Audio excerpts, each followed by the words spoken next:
Hello and namaste guys, के छ हाल खबर? It's your friend Sangeet back with the new vlog. र के तपाईँहरू युएईमा हुनुहुन्छ र अझै पनि तपाईँहरूले एक्सचेन्जबाट पैसाहरू आफ्नो घर ट्रान्सफर गरिरहनु भएको छ भने this video is for you guys.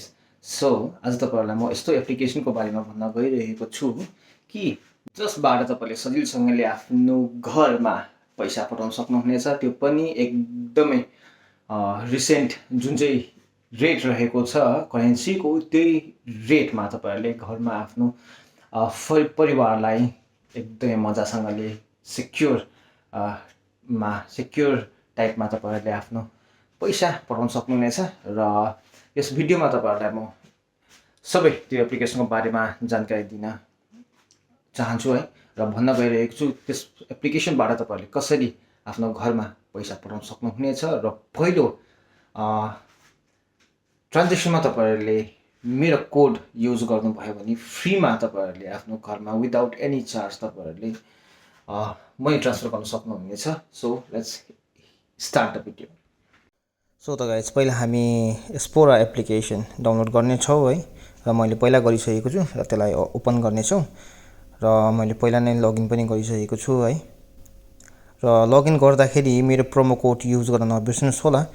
मेरो प्रोमो कोड युज गर्नुभयो भने तपाईँहरूले फर्स्ट ट्रान्जेक्सन फ्रीमा पाउनुहुनेछ है. र पहिलो इन्ट्रेस्ट फेस तपाईँले देखिहाल्नु भएको छ. त्यहाँदेखि यहाँनिर सेन्ड मनीमा तपाईँहरूले क्लिक गर्नुपर्ने हुनेछ है. सेन्ड मनीमा क्लिक गरेपछि यस्तो टाइपको अप्सन आउँछ. त्यहाँ तपाईँहरूले इएडीमा आफ्नो जति पनि एमाउन्ट छ पठाउने त्यो एमाउन्ट तपाईँहरूले त्यहाँनिर हाल्नुपर्ने हुनेछ. त्यहाँदेखि सेकेन्ड स्टेप तपाईँहरूले हु विल रिसिभ द मनी भन्दैछ है. तपाईँले माइसेल्फ पनि गर्न सक्नुहुन्छ, समवन एल्स अफ बिजनेस पनि गर्न सक्नुहुन्छ है. र मेरो केसमा चाहिँ म माइसेल्फै म गर्नेछु. जस्तै यहाँ तपाईँले 3 अप्सन देख्नुहुनेछ. तपाईँले कुनै पनि अप्सन चुज गर्न सक्नुहुनेछ, त्यो एउटै हो है. त्यहाँदेखि समवन एल्स पनि तपाईँले गर्न सक्नुहुनेछ.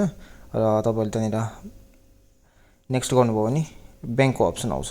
र ब्याङ्कको अप्सन आएपछि कुन चाहिँ ब्याङ्क हो तपाईँको, जस्तै तपाईँको एसबिआई, एक्सिस कुन चाहिँ ब्याङ्क हुनेछ त्यो ब्याङ्क तपाईँले प्रेस गर्नुहोस्. एन्ड त्यहाँनिर तपाईँको ब्याङ्क एकाउन्ट नम्बर हाल्ने अप्सन आउँछ यसरी. र ब्याङ्कको एकाउन्ट नम्बर तपाईँहरूले हाल्नुहोस् एज पर द तपाईँको ब्याङ्क एकाउन्ट नम्बर. र यसमा आइएफएससी हाल्ने अप्सन आउँदैन, किनभने सिधै भेरिफिकेसन भइहाल्छ है. भेरिफाई हुँदैछ. भेरिफाई भएपछि त्यहाँदेखि तपाईँको यस्तो खालको अप्सन आउँछ. यस्तो खालको अप्सनमा तपाईँले त्यहाँनिर चुज गर्नुपर्ने हुनेछ. कुनै पनि अप्सन तपाईँले चुज गर्दाखेरि हुन्छ है. निकनेमहरू पनि राख्दा हुन्छ तपाईँले. र कन्ट्याक्ट नम्बर अप्सनल छ. कन्ट्याक्ट नम्बरमा दिँदा पनि हुन्छ, नदिँदा पनि हुन्छ. इमेल एड्रेस पनि तपाईँले दिँदा पनि हुन्छ, नदिँदा पनि हुन्छ है. त्यहाँदेखि त्यसलाई नेक्स्ट गर्नुहोस्. त्यो एड भइसकेको छ ब्याङ्क एकाउन्ट. अनि त्यहाँनिर त्यो ब्याङ्क एकाउन्टलाई तपाईँले प्रेस गर्नुपर्ने हुनेछ. त्यो ब्याङ्क एकाउन्ट तपाईँले प्रेस गरिसकेपछि तपाईँहरूले है के को लागि तपाईँले पैसा पठाउनुहुँदैछ भनेर अब जुनै पनि अप्सन तपाईँले चुज गर्दाखेरि हुन्छ. एन्ड त्यहाँनिर तपाईँको मनी सेन्ड गर्ने अप्सन आउँछ. अनि मनी सेन्ड गर्ने अप्सन आएपछि त्यसपछि तपाईँहरूलाई आफ्नो कार्डको डिटेल्स हाल्नु भन्छ. यताको युएईको ब्याङ्कको एकाउन्टको डिटेल्स हाल्नु भन्छ. डेबिट कार्ड, गुगल पे, तपाईँले कसरी पेमेन्ट गर्नुहुन्छ त्यस्तो टाइपको आउँछ होइन. अनि डेबिट कार्ड गरेपछि डेबिट कार्डबाट तपाईँले त्यसको नम्बर हाल्नुपर्छ. जस्तै कुन चाहिँ ब्याङ्कको छ तपाईँको, दुबई इस्लामिक ब्याङ्क छ कि कुन चाहिँ ब्याङ्क छ, त्यसको तपाईँले कार्ड डिटेल्स हालेपछि त्यहाँनिर तपाईँले देख्न सक्नुहुन्छ स्क्रिनमा है. कार्ड नम्बर हाल्नुपर्छ, त्यहाँदेखि एक्सपायरी डेट हाल्नुपर्छ, अनि सेक्युरिटी कोड हाल्नुपर्छ. र तिनटै तपाईँले आफ्नो कार्डमा हेर्नुहुन्छ भने मजाले तपाईँले त्यहाँनिर पाइहाल्नुहुन्छ.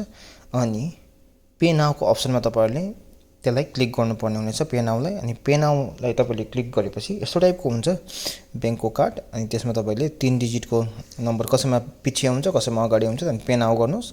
पे नाउ गरेपछि तपाईँले एउटा ओटिपी आउँछ तपाईँको रेजिस्टर नम्बरमा. जुन चाहिँ नम्बर तपाईँले लगइन गर्नुभएको छ त्यो नम्बरमा, जुन चाहिँ तपाईँको दुबईको नम्बर छ त्यो नम्बरमा तपाईँको ओटिपी आउँछ.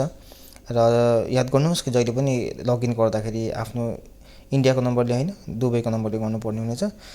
जसमा तपाईँको ब्याङ्क डिटेल्स रेजिस्टर छ है र त्यो गरिसकेपछि ओटिपी आउँछ। त्यो ओटिपी तपाईँले त्यहाँनिर लगाएपछि सजिलैसँगले त्यो मनी तपाईँको लगभग आधी घन्टा भन्छ तर लगभग 10 मिनटमा तपाईँको त्यो ट्रान्सफर भइहाल्छ। सो गाइस, तपाईँलाई यो भिडियो कस्तो लागेको छ? एकदमै टाइम नपाए पनि तपाईँहरूको लागि मैले यो सानो भिडियो बनाउने प्रयास गरेको छु है।